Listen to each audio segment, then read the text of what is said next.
तो मैंने आपको बताया था कि विदुर के आदेश पर रातों रात वो सुरंग बन गई, जिसका मुंह लाख के बने भवन से बाहर निकलता था। पांडव जिस हाल में फंसे थे, मैं स्वयं उसका साक्षी हूं।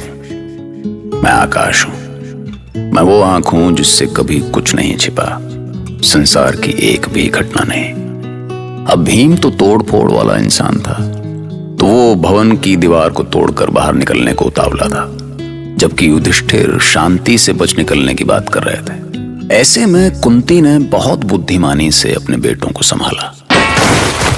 रुको भीम, ये क्या करने जा रहे हो? कुछ नहीं माता, मैं जानना चाहता हूँ कि ये दीवार बनी किस चीज से। तुम्हारे तात विदुर की सूचना पर तुम्हें विश्वास नहीं है पुत्र? विश्वास है माता, पर मैं अपनी आंखों से कौरवों की नीचता देखना चाहता हूँ। कौरव कितने नीचे गिर चुके हैं, ये हमें बार बार सिद्ध करने की आवश्यकता नहीं है भीम। पर इस समय क्रोध या प्रतिशोध की बात सोचना भी हमारी मूर्खता होगी। पुत्र युधिष्ठिर, भीम ऐसी कोई भूल नहीं करेगा।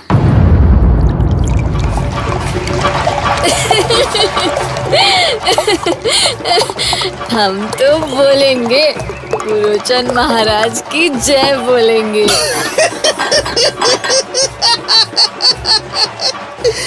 आप बहुत अच्छे हैं महाराज, आज तक हमें किसी ने नहीं पूछा। आपने पूछा, केवल आपने पूछा। आपकी जय हो महाराज, जय हो।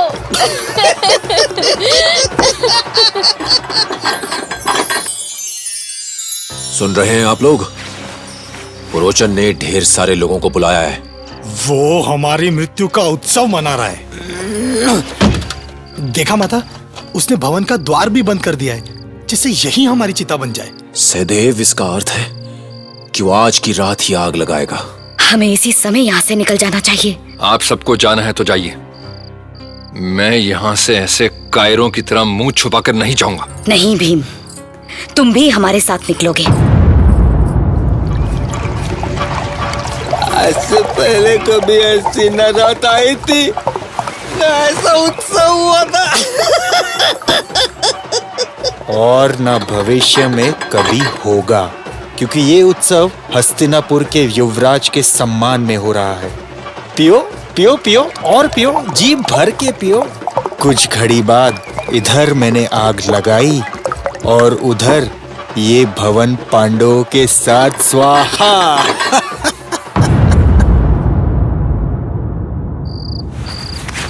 और कितनी प्रतीक्षा करनी पड़ेगी मामा? अब तक कोई दूत आया क्यों नहीं? शांत भांजे, शांत। ऐसी उतावली करोगे तो मुख जल जाएगा। षड्यंत्र का फल बहुत गर्म होता है, उसको फूक फूक कर खाना सीखो।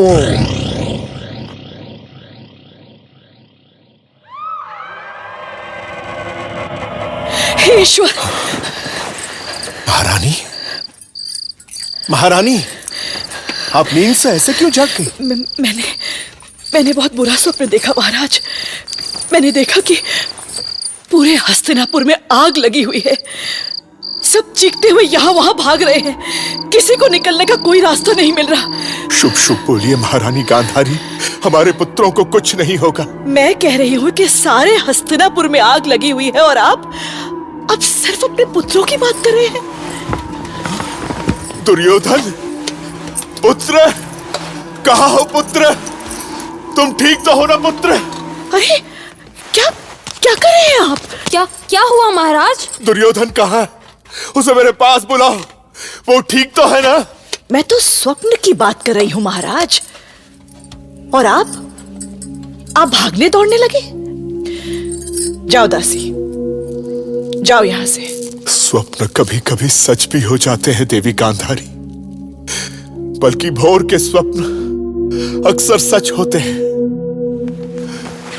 हे ईश्वर, अब कौन सा संकट आने को है?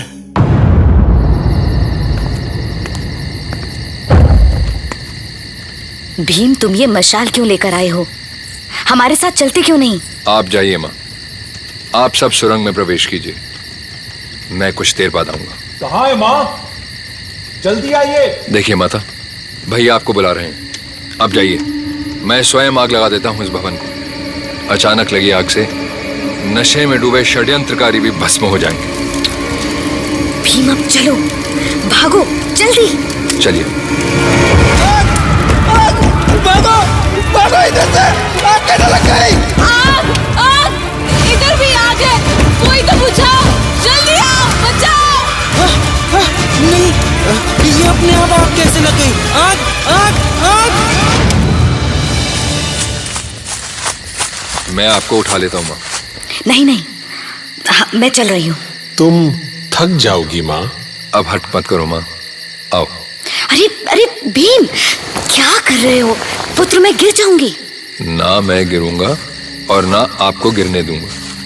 सहदेव, अब सुरंग चौड़ी हो गई, चाहो तो तुम मेरे दूसरे कंधे पे आ जाओ। नहीं भैया, तुम बस माता को ही संभालो। अब अंधेरा कुछ कम होने लगा है। लगता है सुरंग का द्वार पास ही है। उठो भांजे उठो, अब सोने का समय कहाँ है? अरे नींद कहाँ आई मामा, पूरी रात दूध की प्रतीक्षा में शैया पर उलटता पलटता रहा। वाह भांजे, अच्छा अच्छा है, अच्छा है। रात भर जागने से तुम्हारा जो मुख है ना सूज गया है। पांडवों की शोक सभा में ऐसा मुख अच्छा लगेगा सूजा हुआ। अरे हाँ, तुमने युवराज वाला मुकुट तो पहन कर देख लिया है ना? तुम्हारे इस विशाल सर पर ठीक से बैठ तो रहा है ना? मुकुट की चिंता छोड़ो मामा, पहले ये पता करो कि पांडव यमलोक पहुंचे भी या नहीं। धुएं की क्या बात कर रहे हो महामंत्री जी? अग्नि की ऐसी प्रचंड लपटें उठ रही थी कि वहाँ पूरा वर्णावत इकट्ठा हो गया था। वो पुरोचन मिला या नहीं? लोग उसे ही ढूंढ रहे थे। शायद लोगों को संदेह हो गया था कि ये सब उसी का किया धरा है, पर वो कहीं दिखा ही नहीं। मुझे तो लग रहा है कि वो भी उसी अग्नि में भेंट चढ़ गया। ऐसा कैसे हो सकता है? उसने अपने बचाव के लिए कुछ तो व्यवस्था की होगी, पर मैं ये सोच रहा हूँ कि यदि किसी ने वो सुरंग देख ली तो। उसे तो मैंने पांडवों के निकलते ही पूरी तरह पाट दिया है, किसी को कोई संदेह तक नहीं होगा।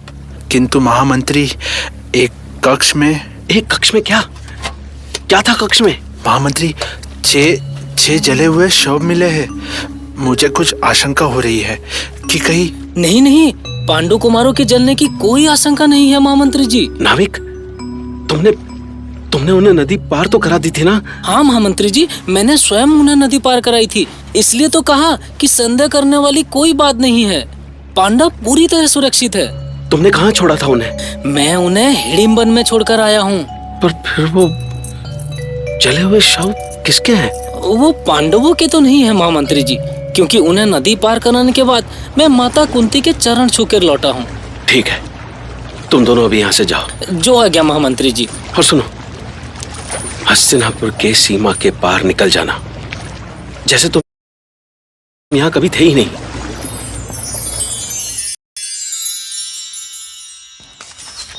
भीम पुत्र, बस करो, कंधे से उतारो अब हमें। अब इतनी भी नहीं थकी हूँ कि। तो क्या आपको लग रहा है कि मैं थक गया हूँ? माँ, मैं आपको उठाकर महीने भर भी चलता रहूं तो भी मुझे कुछ नहीं होगा। हाँ पुत्र भीम, पर हमें तेज भी चलना है माँ। हस्तिनापुर से इतनी दूर निकल जाना होगा जहाँ हमें कोई पहचान न सके। यहाँ तो जहाँ तक दृष्टि जाती है बस वन ही वन है। हाँ, किसी ऋषि महर्षि का आश्रम भी नहीं है कि जहाँ हम जा सके। भैया, सबसे पहले हमें ये राजसी वस्त्रों को फेंक देना चाहिए। इन वस्त्रों में हमें कोई भी पहचान सकता है। बिल्कुल सही बात कही भैया, इसलिए मैंने उस भवन से निकलते हुए कुछ साधारण वस्त्र रख लिए थे। ये देखिए, इन्हें पहनने के बाद हमें कोई पहचानेगा भी नहीं। अरे वाह, देखा माँ, और आप कहती हैं सहदेव अभी छोटा है। इसने तो वो काम किया है जो हमारी बुद्धि में भी नहीं आया। ये नकुल और सहदेव भले ही संसार में सबसे बुद्धिमान क्यों ना हो, पर रहेंगे तो सबसे छोटे ही ना। मेरे प्यारे पुत्र। वारणावत में क्या हुआ महाराज? अधर्म हुआ है, अधर्म। हमारे महाराज अपराधी है, अपराधी है, अपराधी है। हम ये अत्याचार नहीं सहेंगे, नहीं सहेंगे, नहीं सहेंगे। इस जन समूह में कोई है ऐसा जो इस आक्रोश का कारण बता सके? कोई ऐसा जो ये बता सके कि महाराज ने कौन सा अधर्म किया है, कैसा अपराध किया है महाराज धृतराष्ट्र ने? पांडवों की अकाल मृत्यु नहीं हुई है पितामह, वध हुआ है उनका, वध हुआ है। अब यहां पांडवों की मौत की खबर से प्रजा में शोक की लहर दौड़ गई, पर भीष्म को यह समझने में ज्यादा देर नहीं लगी कि इस सबके पीछे दुर्योधन का शैतानी दिमाग है, क्योंकि ऐसा षड्यंत्र पहली बार नहीं हुआ था। पर सच्चाई केवल विदुर को पता थी, लेकिन वो ये भी जानते थे कि पांडवों का भला इसी में है कि अभी वो कुछ समय तक चुप रहें। मतलब वनवास से पहले एक और वनवास। सुनते रहिए महाभारत।